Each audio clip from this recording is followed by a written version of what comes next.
Ladies and gents, welcome to The John Say Knows, a conversational podcast covering all things unimportant, where dark humour and edgy conversation is encouraged and no topic is off limits. From the sublime to the ridiculous, we've got you covered. Please let us know where you're listening from using the hashtag The John Say Knows, or follow me on Instagram at The John Say UK. This is the podcast. This is The John Say Knows. Today's guest is one of the leading sports dietitians in the world. She's a published author of 4 books, incredibly well respected in her field, and specialises in eating disorders, the female athlete, and REDs, whatever they are.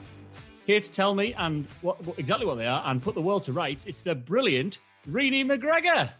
Thank you so much. What a lovely introduction. I'm not embarrassed at all. Good evening. How are you? I'm all right, thank you. How are you? Living the dream. Excited for this podcast. Yeah, I can't wait to know what's going to come up. Well, like I said at the start, no topic off limits. And as with all the other podcasts, the first feature, Quickie Picky, often brings up a few different topics of conversation. So are you happy to dive in with the Quickie Picky and then we'll get into the meat of it? Let's do it. Question 1. What is the last thing you ate? An apple, which is really sad. Oh, an apple. If you were to name a country, what would you call it? Oh, that's a really good question. If I was to name a country, wow, I don't know. It would be something like, I don't know. Go on. I just like trying to think of things that don't actually are a country. Do you know what I mean? Like, it's so easy just to think about the countries. You think, oh, I thought you were going to ask me which country would I live in or something like that. No, got to name one. Name one. Okay, I would name it Gnarly Black. No idea why, but there you go. I've definitely gone holiday there. Who is your biggest inspiration? Oh gosh, I have a few, but I guess. Go on, top 3. I'll give you 3. Okay, top 3 is Tara Brach, right, who is an amazing psychologist. Viktor Frankl, another psychologist. And then probably Obama. Oh, yeah. Both, I think. To Cool. be fair. So I've given you 4 there, which is... I will let you off because it's you. What is the worst food? What, the worst food to eat, full stop, or my worst? One worst... If somebody said to you, obviously in your position, yeah, if there's one food you should never eat, what is it? Oh. See, that's quite a tricky question for me because I'm not one of these weird nutrition dietitians who doesn't eat anything. I eat everything. The worst food. Is McDonald's that bad? Well, the thing is, McDonald's kind of is then a collective of food, isn't it? I'll think about one thing. I guess it would probably have to be some sort of processed meat. Yeah. Yeah. But a Bernard Matthews style. Something like that, yeah. Turkey thing, yeah, like fair enough. Yeah, some sort of Twizzler thing. Something like that. Yeah. Who is your celebrity crush? Oh, gosh. Who's my celebrity crush?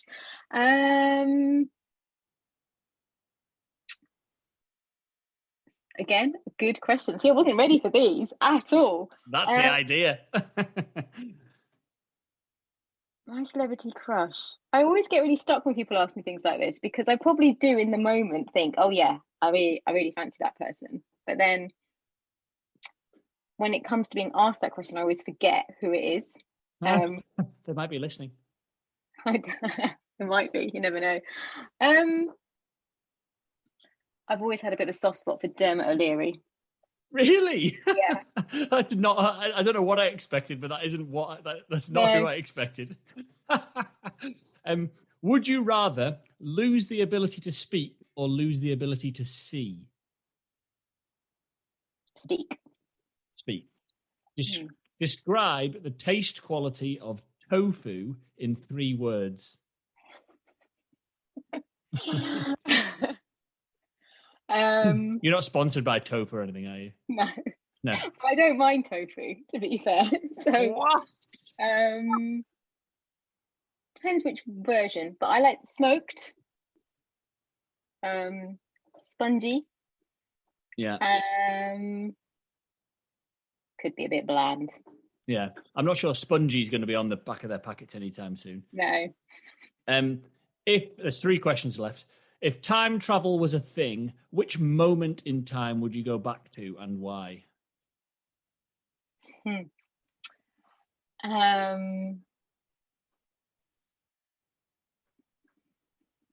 I'd quite like to redo my teens because Right. they were really bad. So I'd like to do my teens knowing what I know now. Bad because of raucous teenage scandal, or No, actually really quite sad in the sense that I grew up in an era where there was so much racism and bullying, right. and so it was actually just a really crappy time, if I'm honest. So but I think it was worse because I was a teenager and didn't have any self-worth or resilience, whereas now I'm a different character. So yeah, I think I'd love to go back and kind of stand up for myself. But do you think it's possibly shaped you to Definitely. be the strong person you are today? So yeah, I know what you mean, but that's the thing. You wouldn't be who you were today unless those experiences. We will definitely come on to those later. 2 questions left. A romantic dinner with Piers Morgan or a ladies' lunch with Katie Hopkins? Oh, good God. That is like... Neither is not an option. Piers Morgan. And question 10, my favourite awkward question to ask people. What is your favourite joke?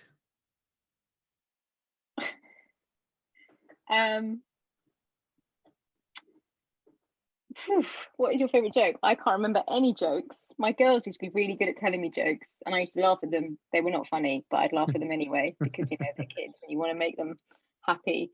It'd be something about, why did the chicken cross the road? Something like that. And why did the chicken cross the road? To get to the other side. Oh, that's a classic. Did you come up with that yourself on? Yeah, that good. You'll be absolutely delighted to know that the Quickie Picky feature has finished and we can get into the meat of the podcast now.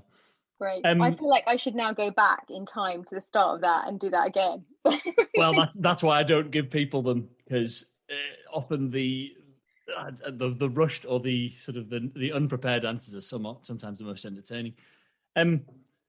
We will obviously come on to your job and stuff, but that point you talked about experienced racism as a teenager and how it shaped you. I mean, I can't ignore that. Do you want to talk to us about that experience, because it's obviously hot topic now, and rightly so. But it's it's taken. It should never have taken time to be a thing, because it should never be a thing. But just tell us about those experiences, because that it's fascinating is the wrong word, but I'm really sort of willing to learn about it. So tell us about that. Yeah, it's not something I've spoken about particularly openly, and I'm happy to. But yeah, I guess so I grew up in the 80s and 90s, and you just weren't accepted if you weren't the right colour. And I've been called every name under the sun. And I remember getting quite angry as a kid because I'd be called, you go back to your own country, Paki, and all this kind of stuff. And I'm not Pakistani, so for a start. So I'd get really insulted because I'd be like, well, hang on, 1 minute, I'm like, you've just kind of decided that we're all the same, and actually you don't even have the education or the knowledge to appreciate there's actually a real kind of range of cultures and diversity even within India, so. But I guess the scariest moments, if I'm honest, were horrible. I've had to run away a lot. I've had to hide. I've had a knife pulled out on me. So yeah, like you said, you kind of grow up in fear and you never really feel like you belong or accepted. And I think that was a very strong narrative for a really long time in my life, in that I just didn't feel like I was wanted, even though I was born in this country, I was brought up in this country. I didn't, I spoke English. I went to school and everything. Like, I have been to India a few times. Again, but that's really funny as well, because you go to India and you don't belong there either, because you're you're so Western in their mind. So you literally, you feel like you're in this limbo, this place of, well, who the hell am I? And it's taken me a long time to work out who I am. And I remember, like, especially in my 20s, when I went to uni and I started my first jobs, I'd always feel, it sounds really silly when I say it out loud, but like, I'd always wonder, I'd go out with my mates and and I've got great friends and I'm very, very fortunate, but I go out with my friends and you go out for, nights out and whatever. And, but I'd always wondered, like, would I even meet anyone to kind of get married to or have a relationship with? Because I always thought that I was never going to be good enough. So that kind of not feeling accepted then turned into not being good enough. And, I think there's something quite, like you said, yes, it does shape you, but also it creates decisions that then potentially can have, longer consequences. So it was, I think it's interesting, like this whole Black Lives Matters and everything that's going on at the moment. I find it really sad that we're still here. That it even needs to happen. Like I feel like enough of us have experienced and dealt with it and have had to put up with it. And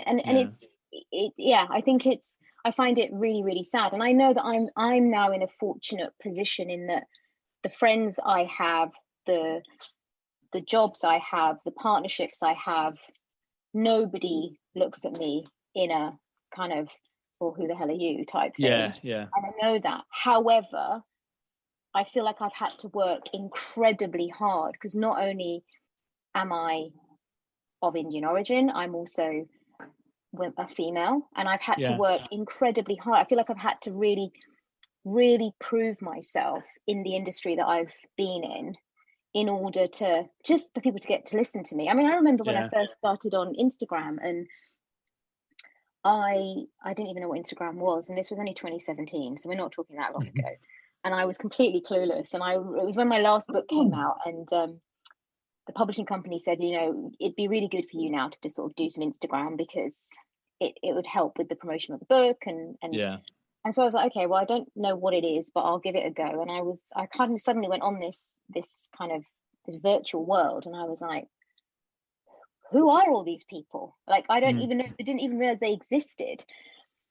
And I remember sort of like in the first few months thinking, what am I doing? Like, I've got, 100 people following me, and who the hell's going to listen to me? Like, what's the point? Obviously, it's a very different story now, but I had to really work for that. And I think sometimes I get really frustrated, because I think there does seem to be, particularly Instagram and social media, has definitely bred, I feel, a society of people who feel entitled to getting what they want when they want it. And people will say to me, how did you get into your job, and how did you get so well respected, and how did you get the book deals and all this kind of stuff? And I'm like, I just worked really hard. Like, I started simple as literally have grafted. I have always been a grafter, and I will always be a grafter. And yes, I'm now in a position where people come to me and ask me to support them, and I get to speak at very distinguished public events and things like that. But that's like this podcast. Exactly. And but I only because I guess I speak sense, and people want to hear it, and but it's got nothing to do with hang on one sec. Dogs disagree.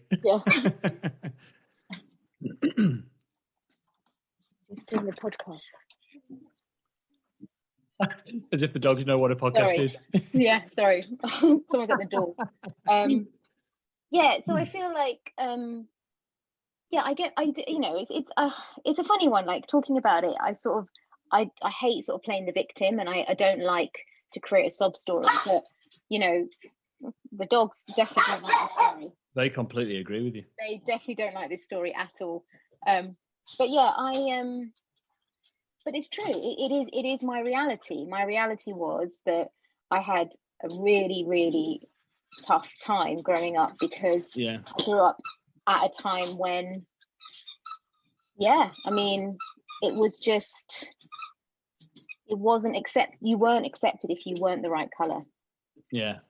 That's it's a compelling story, and it's almost laughable that you're telling such a serious story and the dogs are squeaking the toys in the background. Yeah, I know, exactly. It's put a bit of lighthearted on this really serious issue. The question I was going to ask was, from the very start, obviously, do you think it's an educational thing? Because if you experience this from a young age, I think as with not most, I'm not a parent myself, but a lot of children's attitudes to things comes from parental guidance. So do you think it's something that's instilled, if you experienced it, I'd imagine when you were a teenager, from other teens in the majority, do you think that's an educational thing? It's a really good question. I feel like, where I grew up, to be fair, I grew up above a shop on a council estate. Mm-hmm. So to a certain degree, I guess there was an element of perhaps the individuals that lived around that area were not as accepting and educated. Yeah. But then also, like, I see it from a totally different angle, in that my parents were the only shop in a 5-10 mile radius who were providing that community. So, I guess, sorry, baby. Don't apologize. It's just one of those days today where they've been great all day, and then now they've decided that they're going to just fight. I guess I've always tried to see. My friends always say this to me: you always see the good in people, and I've always tried to see the good in people. Like, people have to demonstrate to me that they are, that they are not maybe as honest or as they don't have as much integrity, and I don't like to think that people are bad, I guess. It's a wonderful attitude to still having experienced hardship and prejudice and racism and things for, not for a year, for a reasonable proportion of your life, and still going on now. It's a fantastic attitude to have. Have you ever met anybody has anybody come back and apologized to you from your youth, or have you ever met anyone who's seen sense or anything like that? No, not at all. And actually, what's interesting was when we moved to Bath. So we had our first daughter when several years ago. She's 18 now, so 18 years ago. And we moved to Bath when she was 6 months old. And my ex, he's not my partner anymore, but my ex-partner is white. So, we have mixed race children, and but we're both English. And it was interesting because we actually met in Glasgow at uni, and then we moved to London, and we lived in London for ages. And while we were in London, in that sort of, I guess you would say, I was 26 when I had my first daughter. So, like in my early 20s, it was fine in London, like, because there was so much, there was so much diversity that you just didn't ever think anything of it. And I think that was kind of when things sort of changed for me, and I was like, okay, no, I don't have to, this is okay. Like, I'd sort of buried the traumas of the childhood, but was moving forward. And then we moved to Bath because we decided we didn't want to live in London and bring up kids. And it was the first time he experienced hostility. Wow. Because when we first moved here, it's different now, and I don't live in Bath anymore. It's different now because I think, there's been a lot more movement, and there's a lot more acceptance, and there is definitely more diversity and more mixed race relationships as well. But when we first moved to Bath, I remember him feeling really conspicuous and feeling really uncomfortable that people were staring because we were a mixed race couple with a baby. Yeah, It was really unusual in Bath, because Bath is very white middle class. And it is, and it still is, and it's one of the reasons that when we got divorced, I actually moved out, because I never really felt that comfortable there. Like, nobody was nasty to me. Don't that's not. But it was just, I just never felt at home there at all. And even, this sounds really silly now when I say, but even when I moved here, and I'm now living in a tiny little village called Bradford-on-Avon, which is not far from Bath, but I live on this little street, this little lane of cottages that is tiny. Nobody can ever find us. It's quite hilarious. But one of my neighbours, maybe like 3 months into me moving in, she was like, "Oh, how are you settling in, and how's everything?" I said, "Yeah, no, it's great. We're very happy." And she said, "It's really nice having somebody exotic on the street." Oh, so it's exotic. It's funny, isn't it? Like, I just took it as a pinch of salt, and I told my friends, and they're like, "Oh my God, I can't believe they said that." I was like, "Yeah, but she's older, and it's just, that kind of generation." So to answer your question, no, nobody's ever come back and said, "I'm sorry," or like, nobody's ever done that. And you said that it's great to have that sort of ability to not see, not want to have to see the bad in people. But I think the thing is it's understanding human behavior more than anything else, right? Because fundamentally, and I think this is where people go wrong, fundamentally, all human behavior does have good intention, weirdly. Okay. And what I mean by that is that fundamentally, human behavior, whatever our behavior is, it is usually working in some sort of protective mechanism. So, perhaps when people are racist, there's an element of they feel threatened for whatever reason. And so it's a protective mechanism towards themselves, that they feel like, I need to protect myself because I feel threatened by this, because I don't understand it. That's how I interpret it. That's how I interpret it. I'm not saying that's what everybody thinks, but that's just how I interpret life in general. So, when people have difficult behaviors towards me, or they, whatever, I'm always thinking, okay, well, I know that fundamentally it's not coming really from a place of malice, it's coming from a place of protection for them. And if you do that, you start to actually find life a lot more peaceful and easier to handle. Because I think, probably in my late 20s, I did feel quite victimized, and I did feel quite uncomfortable, and I definitely struggled in the early days with being, I could never be a Bath mum. I was never one, and I was never accepted as one, and just how it is. And subsequently, like, I've only really got one friend who I made when the girls were little, who's still my friend, and that's pretty much it. Whereas all my friends now are basically runners, because what I do. And I'm much more my type of person. But I think you always have to try and, you asked me who my inspiration was. I said Viktor Frankl, because he wrote that amazing book about the meaning of life, and kind of how he has that wonderful quote about, between stimulus and response, there's a space, and in that space, and how you respond is kind of where you grow. And I think if we could all stop from time to time and just consider our responses to our thoughts, to other people, to our situations, maybe maybe the world would not be quite so difficult to navigate.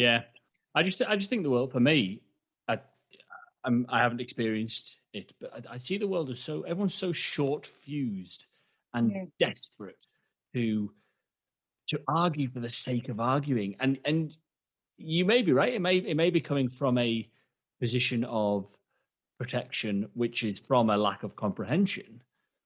However, it frustrates me that I just wish people were just nicer. It costs nothing to be nice. Or even if you don't want to be nice, just don't be horrible. It takes so much effort to be mean and rude and racist and prejudicial to people. You don't have to be lovely. Just walk around the corner, say the things in your head if you want to say them. Like, I can't comprehend it. When you meet somebody who's you meet somebody, a narcissist, or you meet sociopathic type person, if you're not that way built, you can't understand their headspace. Yeah. And that's what I struggle with, is I don't understand why some people are so horrible. And it's not just from we have to touch on them, and we'll continue to talk about the female in sport thing. There are so many things that people are horrible about. And I just think, just be less horrible. Because if you call them out on something, all hell breaks loose. And I think, hang on, if you're going to give it, you can take it. And it's like, it absolutely baffles me. So I'm really, really honoured that you've opened up and talked about that. It's quite sort of incredible to hear, because I've never really heard a first-hand account of it, to be honest, because I've watched Netflix documentaries and stuff, but again, it shouldn't be, but it's like a taboo subject. People are nervous to talk about it. They shouldn't be. Yeah. There isn't, colour isn't a thing. They're just people.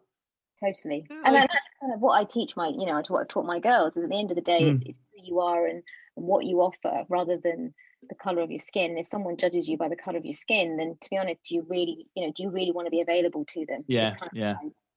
How I deal with life. And like I said, I have been incredibly fortunate that the wonderful people that are in my life now, they see me as Renee. They don't see me as, somebody who's a different color and, oh my God, like, what does that mean? And, they don't stereotype me in any formal manner.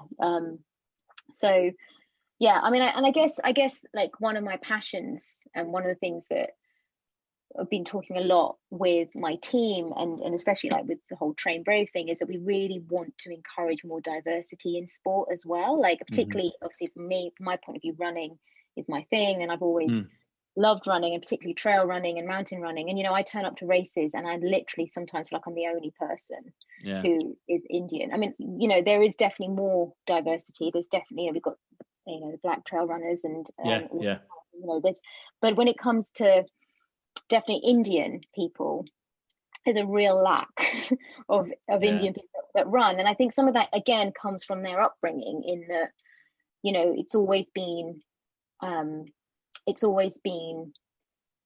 education is very, very important. And I grew up with that as well. Like, my parents put a lot of pressure on me to be educated, to do well, and to go to university. Like, there was always that pressure. And sport was really frowned upon. But the thing for me was, I was always really good at sport, and it's where I excelled, and it's where I felt most comfortable. So even when I was at school, I was naturally happier on the hockey pitch than I was doing maths, so I've always been a really sporty person. So for me, I kind of defied my parents quite often, and would just go off and do lots of sport, and I've always done it through uni and beyond. And I guess I'd love to see more diversity on the trails, and it's definitely something I want to push, and definitely something I want to kind of encourage. And I know Ultra X is really keen to I think we're going to try and do some collaborative stuff on that. So I'm trying to get is it Sabine? Yeah. I'm going to try and get her to come on the podcast. I listened to her Ultra X Live the other day, and it was one of the best I've ever seen, actually. She she spoke really well. So everything she said was projected really, really succinctly and nicely. And her, I think I said this on the podcast I recorded recently, she doesn't want there to be a black trail runners group. No. And that's the right attitude. But it needs to be the shared attitude of all the people with the mindset that they should have a black trail. They've had to set that up, because there isn't enough black people doing trail, like you've just said. But her attitude is absolutely amazing. She doesn't want the group. She wants it not to exist, because it's such a diverse and easy to get into thing. And I guess it's not a thing of let's just hope that's the case. Work needs to be done from all factions of life. Everybody needs to get on board with this, because it's not just going to happen, because there are so many rotten people that still exist. At some point we will talk about your job, but this is so interesting to me. The gender in sport thing is very much at the tip of the iceberg as well at the moment, I think. where do you sit on that? How have you experienced that, and where do you fit? Where's your mind with how that's going in the world at the moment? Having worked in very high performance sport as a female, and again as a minority because of the color of my skin, I found sport really brutal, if I'm honest, which is why I've kind of stepped away from it and sort of started up my own consultancy, and actually still have loads of contracts, but just directly rather than having to be in that kind of UK sport, English Institute of Sport kind of organization. Because it's not for me. It doesn't align with my core values. It's very ego driven, and I'm really not a very ego driven person. So but it was interesting. Like, there was definitely, it's getting better, I think, in terms of the male female ratio, but sometimes, like, being a sports dietitian in a high performance sport, there were more males than there were females, but it is definitely improving. That said, in terms of diversity, it's shocking. You go to the English Institute of Sports National Conference, and it's absolutely diabolical. Like and you have to question why. Like, is that because not enough people of ethnic minority or people of color are coming into sport, and is that because they don't think they'll they will be accepted, or is it to do with the choices people make? I don't know, and I guess these are things that we have to find out and work through. But in terms of the gender between men and women in sport, I guess it's an interesting conversation, isn't it? Because when you look at the physiology, men do have advantages, generally speaking. They're bigger, they've got more muscle, they've got testosterone, they've got all the things that put them at an advantage at being more athletic to a certain degree. But then there seem to be certain sports in which women do excel, like long distance swimming. It seems that women excel more than men, and now that could be because we tend to have a higher fat percentage naturally, and we have estrogen, and all these things are useful for survival. So it could be that that's the reason. But I think, looking at the statistics, and especially the latest statistics, there's still quite a gap between men and women. Yeah. And I think you can't defy physiology. I suppose my interest is that now we have more binary athletes as well. Like that is an interesting, transgender athletes. I think that's an interesting area, because where do they fit, and how does that work? Yeah. Where do you sit on that? Because there's some of the weightlifting world records which have been hotly debated recently.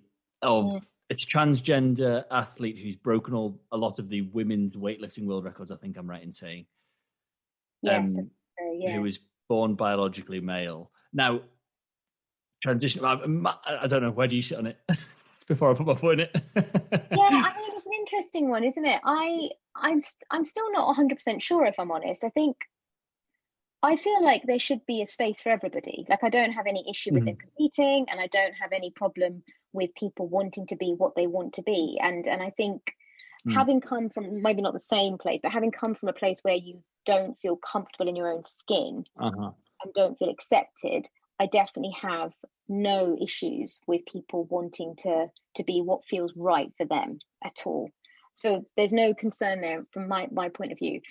When it comes to competing, I think it's quite difficult. And I suppose unless you're in that field, like I was talking about it with a friend of mine the other day, I was saying, I don't know how I would feel if I got beaten in a race by a female, but who had been biologically born as a man. I don't know how I'd feel about that.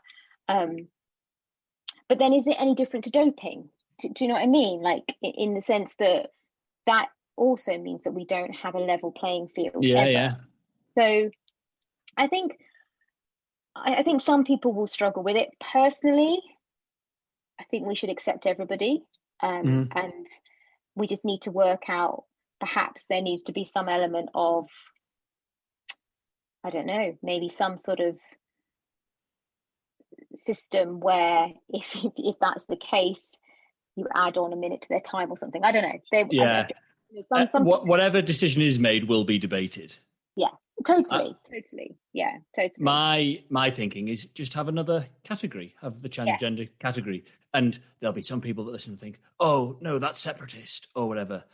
But then my mindset is that it's what you've just said. The people who were top of the world, who are now number 2 in the world, that person wasn't a weightlifter. It's so many little areas to it that it's impossible to ever. It's like anything. Somebody's always going to be annoyed or upset. You're absolutely right. There should be a place for everybody, and people should be comfortable in their own skin as whatever they want to be. However, I think there is a line, especially with sport and competition. The doping thing, we said in the first ever podcast we recorded, we said we should just have a doping Olympics and let the people who want to do it back on. I'm happy for a world record in 4 seconds, 100-meter world record in 4 seconds, but at the doping Olympics, it's just such a hotly discussed topic, and I almost feel a bit sorry for the sort of the women in sport movement, because I thought it was just gaining perhaps some of the momentum that it needed, and now there's all these other tangents that we're going off at, and it's such a confusing space at the moment that it's not going to be solved. To be honest, it's not going to be solved overnight anyway, these things. But I just hope the momentum through equality and the momentum towards a proper fair society and life, not just sport, not just competition, everything. The right things are happening. They shouldn't have to happen, but the right things are being done. I just hope that it's not one of these. It's like the taking the knee. I actually don't have a problem with the guys who've stopped taking the knee, who've said, well, we're not taking it because nothing's being done. All we're doing is taking a knee, and everyone says, oh, that's really good of you to take a knee. That means a lot. But nothing's actually happening. What's actually being done the whole reason people are taking the knee is because of racial inequality and prejudice in sport. Something needs to happen as opposed to just, we'll just take the knee. And I think it's interesting because more recently, my job role has taken me to a level where I'm now working, I guess, more strategically, in the sense that I'm on a steering group that is working to try and work with the government to change the practice of eating disorders, particularly in this country. And it's an area that is quite unfamiliar to me, in that I've never really been in a position where I can, I suppose, inform and potentially affect so much change. But what I find fascinating is that some of the meetings that we've had, it's that same, even though these are now educated individuals, right? But it's that same prejudice, it's that same uneducation about what an eating disorder is and the potential consequences it has, not just on that person, but on the families around them and the support systems around them, and the lack of want to understand. That's what I find quite sad, is that kind of, and often it's because there's too many other things at stake that mean that this is not that necessarily important. So we've had some conversations around messaging that gets put out for national guidelines, in terms of things like sugar and fat and movement and things, and it's like, yes, we do have an obesity crisis, completely understand that, but we also do have an eating disorder crisis. Like 16% of our population ages 16 and above have got an eating disorder, right? Wow. That's quite a big figure. That's no longer like a lot of people. That's 16%. That's a lot of people that are suffering. And I'm not talking just about restrictive eating disorders. I'm talking about, binge eating disorders and orthorexia and all these different subtypes and subclinical types. But fundamentally, that's a lot of people. So I think the difficulty is always when you are having to I suppose, supply information to such a varied group, such varied populations within a bigger population. Like, how do you do that? And it's the same sort of thing as within sport, isn't it? It's like, how do you make it fair? It's the same thing. And I found it quite fascinating, sort of sitting on this steering group. I'm learning so much, mainly learning to not talk so much and not be quite so assertive. But you know, I'm one of these people that is very passionate about what I do. So great.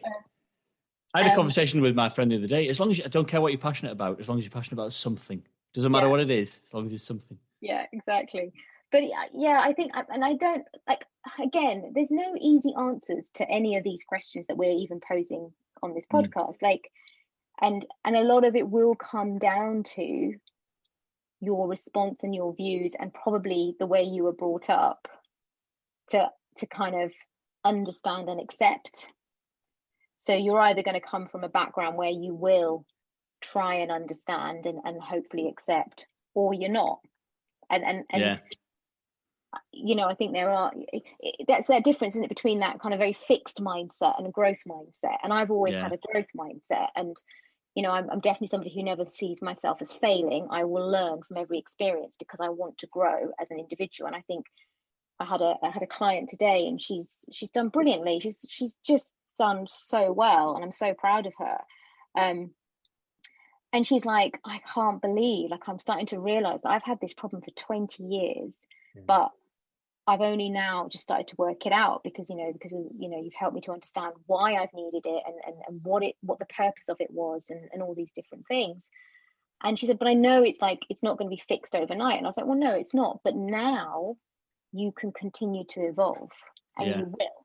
So it's not like you're going to suddenly get to a destination and you stop. And I think that's what I find fascinating about these like self-improvement kind of courses and things that you go on, is that somehow you go on these retreats and you go on these courses, and then somehow you reach the destination where you're okay. But yet you still have to respond to life, you know, and life is throwing so many curveballs at us all the time. Like you know, again, I was talking to a really good mate of mine at the weekend. We were out for a run, and I was saying, I can sometimes go from being like really, really happy and excited and like full of beans in the morning to, you know, a conversation happens, or a client doesn't do so well, or you read an article about something and it's really, you know, it really gets to you, and you can feel flat in minutes. But that's life. And it's being able to learn how to navigate that. And I think that's what I worry about, is that we've become a society where we're constantly told that we need to feel up all the time. We need to be happy. We need to be achieving. We need to be successful. We need to be always moving in this kind of linear direction. And yet life is not linear, and it never will be linear, because nothing is linear, really. No.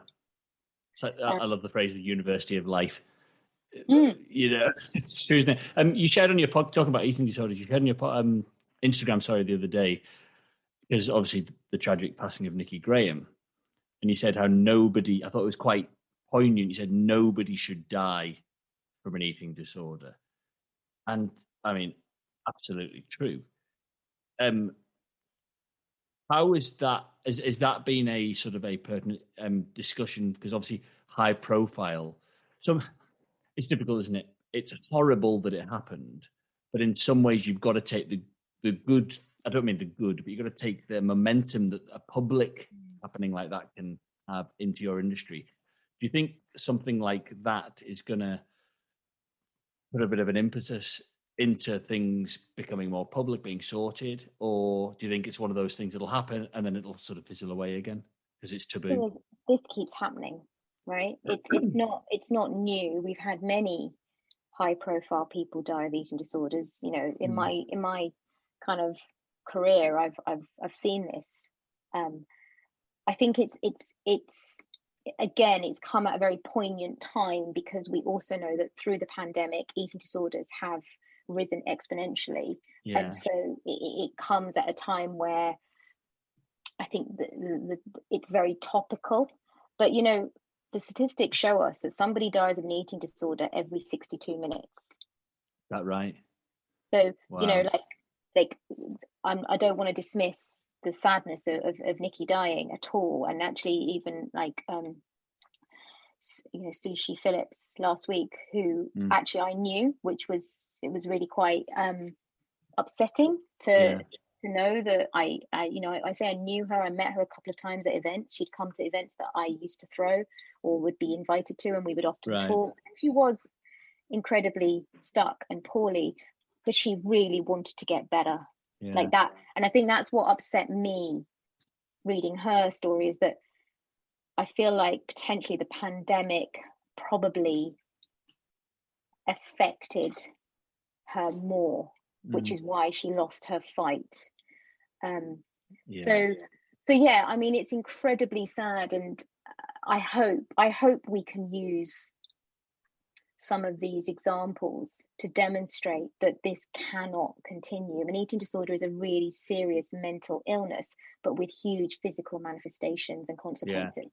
And I think this is where I get frustrated, because again, I feel very much that people see it as a, you know, privileged teenage white issue where, you know, just silly girls that are worried about their body image. And yet it's never about body image. Again, it comes back down to it being a coping mechanism. It's a method of denying and distracting themselves from feelings that are really, really scary for them, you know, like in terms of kind of trying to understand that. For example, in some cases that can be that bullying, racism, you know, things that I've experienced. Those are really, really painful. And I know that they feed into, sometimes into my insecurity now. So even though I've dealt with a lot of my baggage or my trauma or whatever you want to call it, there are definitely scenarios that evoke insecurity in me. And it took me a long time to realize that even though it was a very different situation, that insecurity was evoking these fears of isolation and loneliness that I experienced when I was a kid. Which I couldn't handle and deal with then because I was too young. Whereas now, as a woman in her 40s, it's a completely different thing, because I'm a grown up. I've got 2 teenage daughters, and I've had to go through lots of different experiences and adversity and whatever. And you realize that you are resourceful and you are resilient and you can handle whatever's thrown at you. But that still doesn't mean that I don't feel those feelings. I still have. But if you are somebody that hasn't quite worked out what it is you're fearful of, and it's a bit like that you know, when you're a kid and the lights go out and you imagine this monster under your bed and it's getting bigger and bigger and bigger, isn't it? And you get get more frightened because it's what you don't know. And I guess that's kind of what the eating disorder aspect is. It's the fact that they create an outcome that probably is never going to happen, but yet the fear is so big that it prevents them from even trying. And so, you know, it is incredibly sad. And anorexia particularly does have the highest mortality rate of all psychiatric illnesses in the world. Wow. So, and I didn't know that. So there'll be a lot of other people who don't know that. Yeah. So these are serious illnesses. This is not just people playing, you know, I want to lose weight or I want to. They're serious mental conditions that I always find it really sad. Like, we know that early intervention is really important, and yet early intervention seems to be impossible to get. And I always find it really sad when you see a case where potentially if they'd had that early intervention, they wouldn't be suffering 10 years down the line, 15 years down the line. You know, it's just, the quicker you can nip it in the bud and help that person to understand this is just a coping mechanism and it's not going to work, it's not going to solve your problems, the quicker you can get them out of it. And that's the sorry state that we're in this country, is that although everybody knows that, it's common knowledge, it's part of the nice guidelines, but yet in practice it doesn't happen. And I guess the question we're asking is why. You know, the steering group is asking, why is this not happening? What is it that's missing? Is it funding? Is it trained practitioners? Is it that actually the processes and the treatment plans we're using are so out of date, they just don't work? Like from my own clinic, obviously, because I have a private clinic, I look at all the research and everything we do is evidence-based, but I look at the research, I look at the things that do work, and I extrapolate things from my clinical experience and my sports experience and pull it together to support those individuals. So, for example, in women, when body weight is very low, when energy availability is very low, then obviously hormones become down-regulated and they get flatlined, and so you don't have an estrogen, you don't produce an estrogen. Now, people don't realize that estrogen is also really important for mood. It's really important for cognitive function. So there are some studies and that have shown and demonstrated that if we were to use HRT in some of these individuals that are so resistant, actually that transdermal estrogen that they absorb can start to help them to feel a bit better and create a little bit of rationality that means they can then potentially engage in the therapy and the weight restoration and everything else that needs to happen. But we're not looking at it like that. We're very much stuck in this, you need to weight restore first and then we can do the psychology.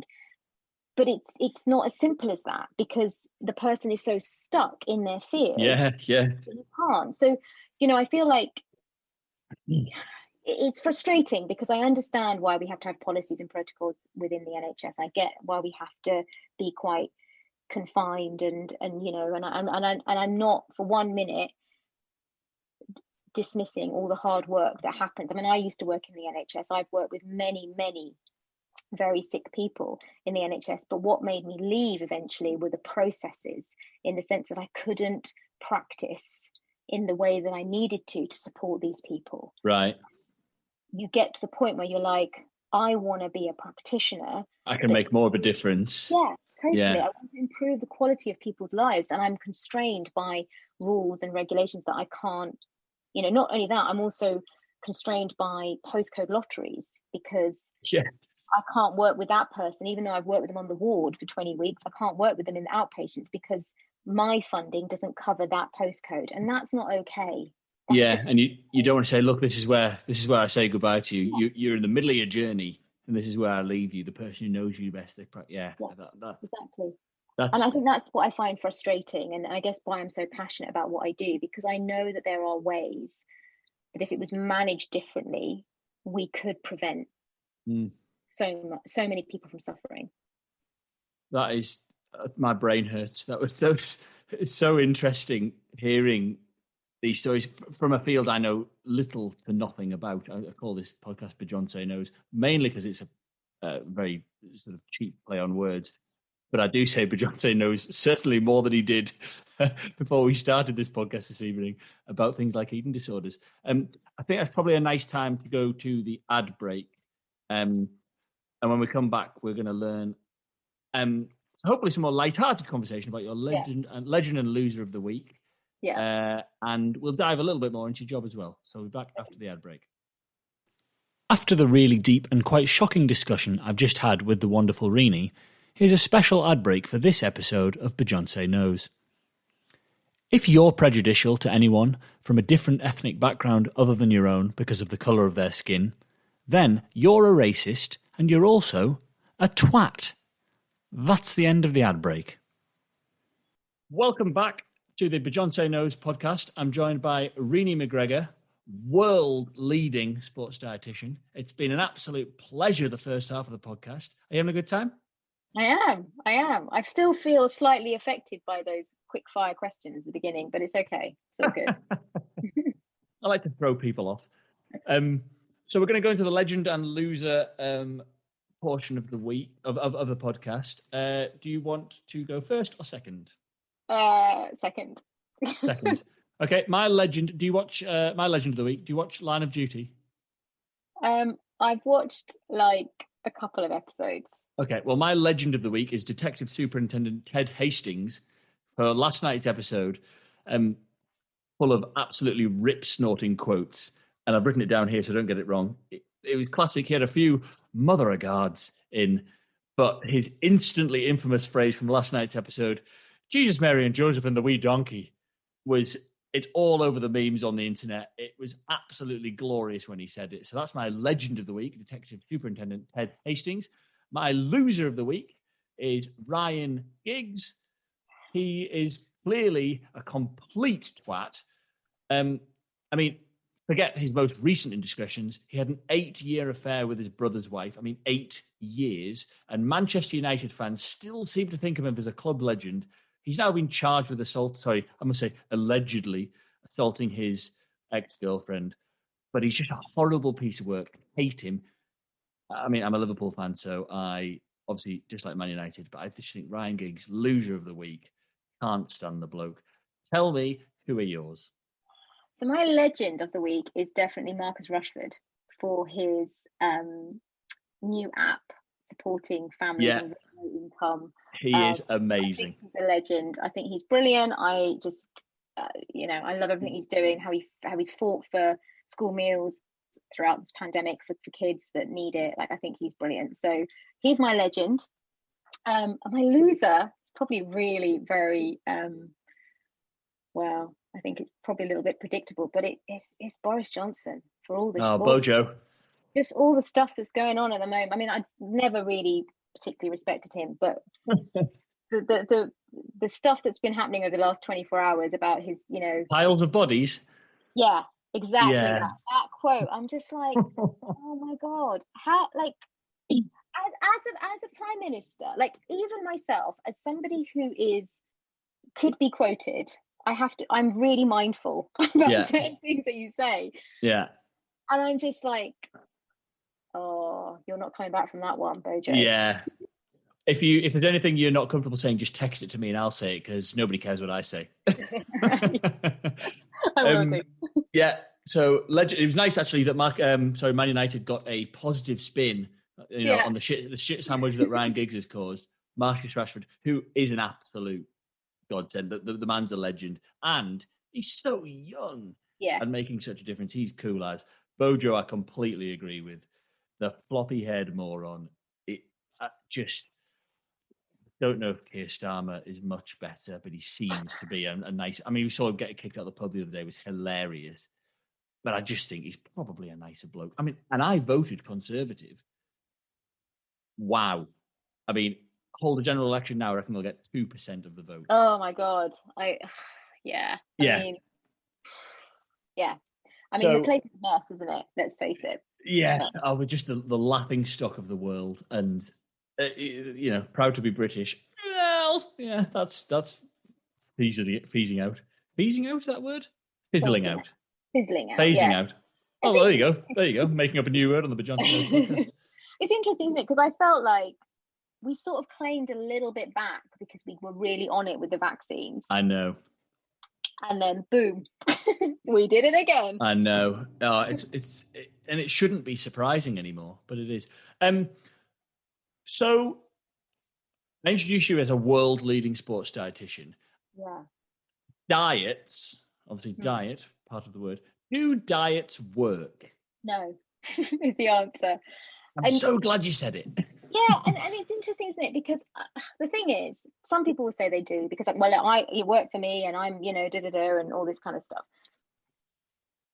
But fundamentally, they don't work. So if we talk about the science behind it, so firstly, the human body is biologically biased towards wanting to be in energy balance. Okay, so it always wants to kind of achieve energy balance to sort of be where you are, calories in, calories out. Right.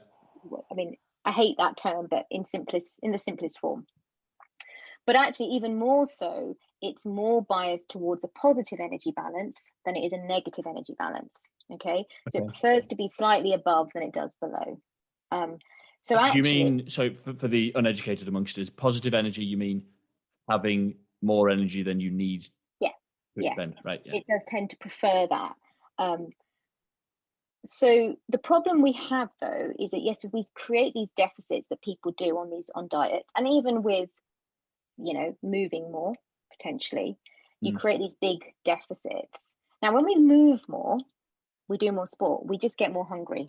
because again, the body is always trying to achieve balance. So this is why often if you just try and run or you just try and exercise and you don't change anything in your diet, you don't tend to lose weight at all, because you just pick it up. And actually, I don't know about you, but from my point of view, I can be training really hard for an event, and it could be really like, a big long event, and I could be training, whatever, anywhere between 50, 70 miles a week.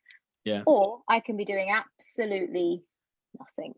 Yeah. And yet my body stays exactly the same. My weight stays exactly the same, because it has this internal ability to regulate. So I consciously don't not eat. I just notice that I'm not as hungry when I'm not doing it much, Funny that.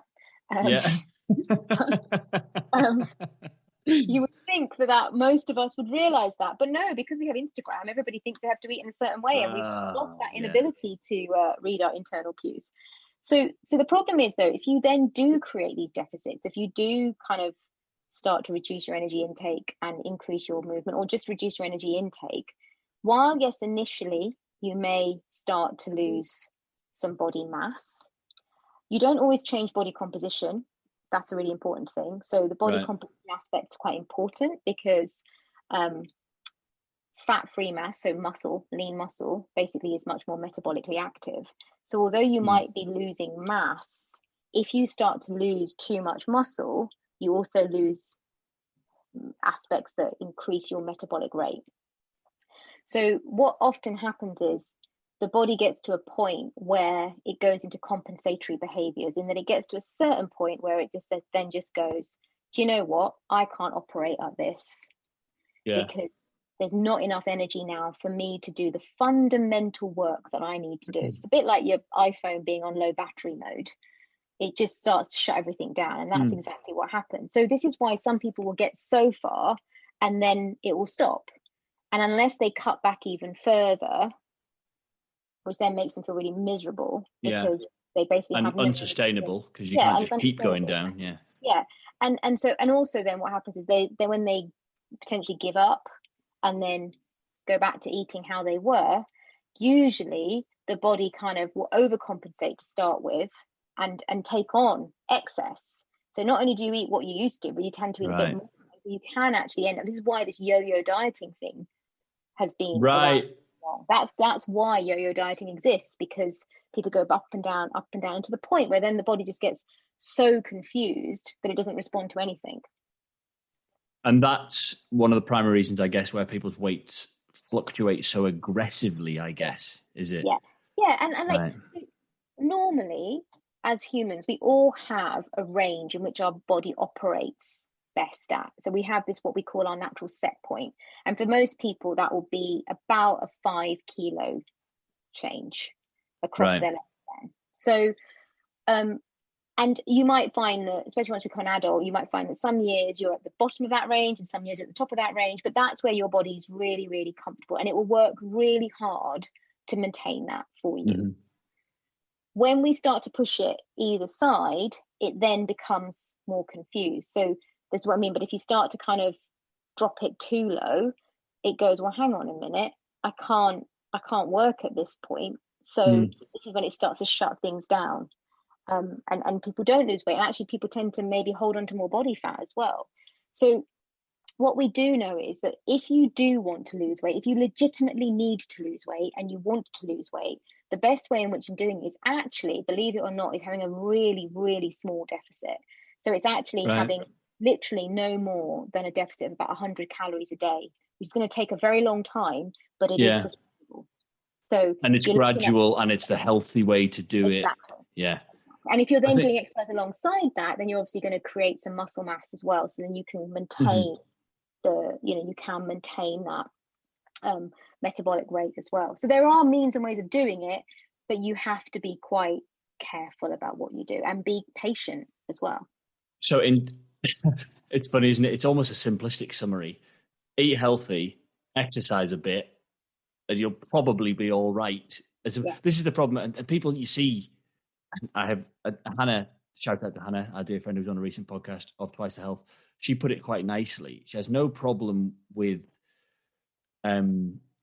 performance-based sport and diets and things. If you're a boxer or you're an MMA fighter and you have to lose weight because you've got experts surrounding you who are helping you do it in a healthy, safe, and there are regulations within the governing bodies of the sport to help you do it in a safe and sustainable way. People see that and they think, well, I can put a bin bag under my t-shirt when I'm running and then go and do 100 sit-ups in a sauna and I'll be able to lose that weight. Yeah, but you're not a professional athlete with the back office of staff that are helping you then get back to healthy, natural body weight. And it's terrifying. That's what I was going to say. Is Hannah said they'll never do a what I eat in a day thing. Yeah. And unfortunately, there's a lot of influential people on social media who will do that.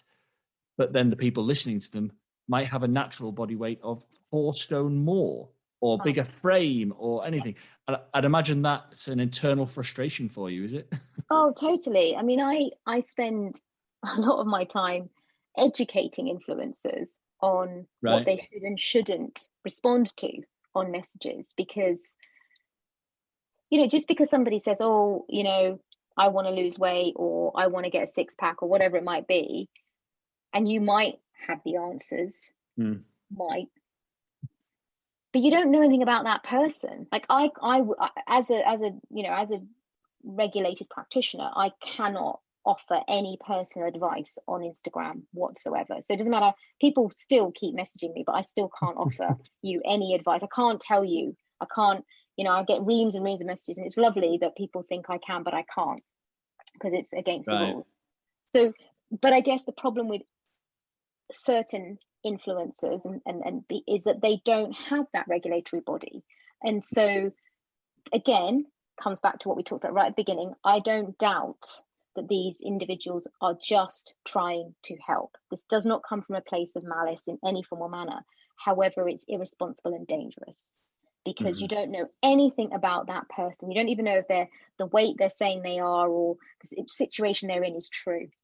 Yeah. And so, I feel like, I totally agree with Hannah. I mean, Hannah and I are so aligned in so many things, and I totally agree with Hannah. And I'd also question like these individuals that go in pursuit of this body image. What is that actually about? Because what are you trying to attain through your body image that you can't attain within yourself? Yeah. Right. Like that. Yeah. That's always a big question I ask people is, when they say to me, yeah, but it's interesting, even the words people use, like, I've always been athletic and slim, or I've always been small and petite. And it's like, well, what does that even mean? There's that wonderful, I can't remember who said it, there's that wonderful phrase of, beauty is in the eye of the beholder. And it's so true, right? Like, we all find different things in life attractive and beautiful, and that's the whole point. Like, all the same. That's what I find frustrating is like, why does everyone want to be a clone of each other? I don't get it. Yeah, but let's be unique. Beauty is in the eye of the beholder. That's why I love the mirror so much. I am, of course, joking. Is this you're an expert in REDS? Is this deficiency? Is that what we're sort of? I only ask because a friend of mine, Lizzie Mann, who is a nutritionist. I forget her exact title. Forgive me. I hope to listen to this and forgive me for it. But I told her you were coming on the podcast, and she'd of course heard of you. And she said you're an expert in REDS. Is that what we're talking about? Relative energy deficiency. Is that more? It's more sports based, is what I understand. Yeah, it's interesting. Right? So basically, probably 10, 15 years ago, we would have used the term female athlete triad. So very much people realizing that female athletes who are in low energy availability started having menstrual disturbances that then affected their bone health. So this became the triad, the triangle. And so this was very, very noticeable, and it, it's been something that has been around for a very long time and problematic for a very long time. Then it was 2016 originally when a group of academics and clinicians realized that actually this wasn't just affecting women, it was also affecting men. So we can't no longer call it the female athlete triad, But also, it wasn't just affecting those areas of the body, it was affecting every single biological process in the body. So we're talking about that kind of the ability of the body to start shutting things down. So it was affecting. So basically, the term REDS came about because it was relative energy deficiency in sport. So that being that relative energy deficiency for the work that person's body is doing.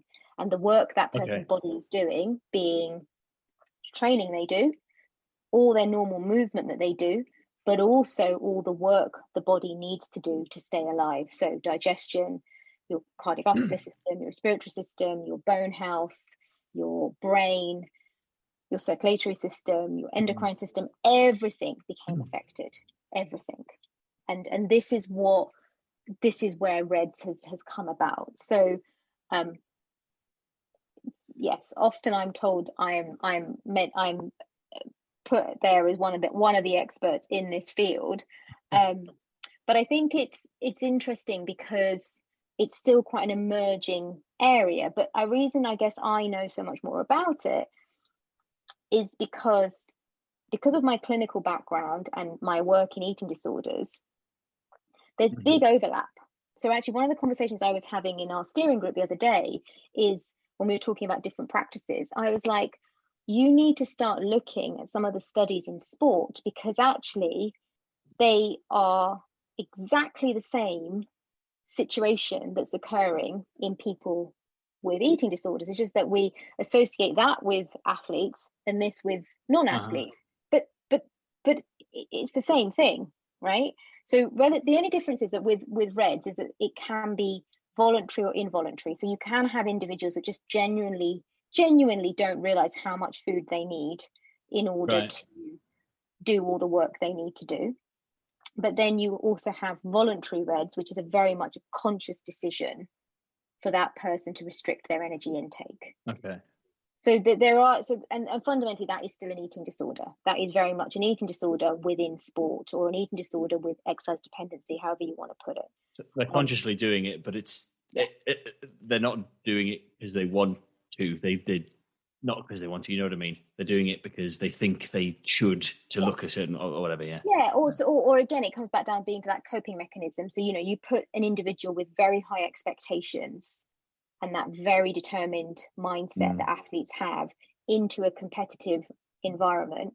You don't help them understand that, and it creates all sorts of uncomfortable emotions and feelings about not being good enough and having to push harder and having to crack the whip more, and it creates all that, and that's really difficult to handle and deal with. And so you go in search of a solution, and which is that kind of restriction and overtraining, because when we restrict and we exercise, we numb our feelings temporarily. So it becomes that coping mechanism, which then becomes a learned behavior. Right. But potentially then ends up having all these physical consequences that are problematic. So it's totally fascinating. And so deep as well. I mean, we have, what have we been on for an hour and 10 minutes? Scratched the surface of it, or barely, I can imagine. There's one thing from your Instagram that I promised myself I would ask you from the other day that you shared. Okay. Turns out for men, having 5 or more boners a week is good, right? Yeah, absolutely. So basically, if you have less than 5 a week, it could be an indicator that something's a bit off. Potentially testosterone's a bit low. And it said in the morning, so 5 morning erections or more. I mean, obviously it's up to 7 because 7 days in a week is good. If less, could be the sign of deficiency low testosterone, low energy, potentially stress. Yeah. Well, there you go. I've let all the lads know in my lads WhatsApp group. I'm glad. We've been updating each other. Brilliant. I love that. I actually think it's brilliant because it's going to raise awareness, isn't it? I think all the guys listening to this podcast do that with all their male friends, and you should all check on each other. And really get in touch and let us know how many you've had a week at the John Say UK on Instagram. I'll let them. Don't tell me. I don't need to know. It's fine. As we move towards the end, there's one final feature. Have you listened to Hannah's podcast? I haven't yet. No, I haven't. Oh, call yourself a fan. Well, this will come as a surprise feature then for you. It's a new thing I'm introducing called Refer a Friend, and it's basically I said to Hannah, and I dropped this on her. I came up with it on the spot. If she refers a friend and they come on the podcast, I will donate £25 to charity. And what I put on Hannah was that if you refer a friend and they don't, you had to donate £25 to charity. I then realised that was perhaps a little combative to some guests. However, have you got a friend you'd like to refer to the podcast? I mean, in brackets, if they've got a blue tick, that'd be great because, want the prestige of this, hopefully one day record-breaking podcast to go up. But, anyone from any background who you think would be interesting to come on the podcast and talk about whatever they want to talk about. I have a few friends. Nate, get them all on. I would love you. I'd love to hear him. I would love you to interview Rory Brown. He's a very good friend of mine. I just want to hear his responses to your 10 quickfire questions, to be honest. Right. Rory Brown. Yeah, he's a really good friend of mine. Fine.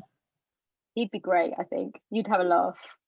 And he can tell you more about early morning boners because he works in the same field as me. So. Oh, excellent. We can get real specific. Yeah.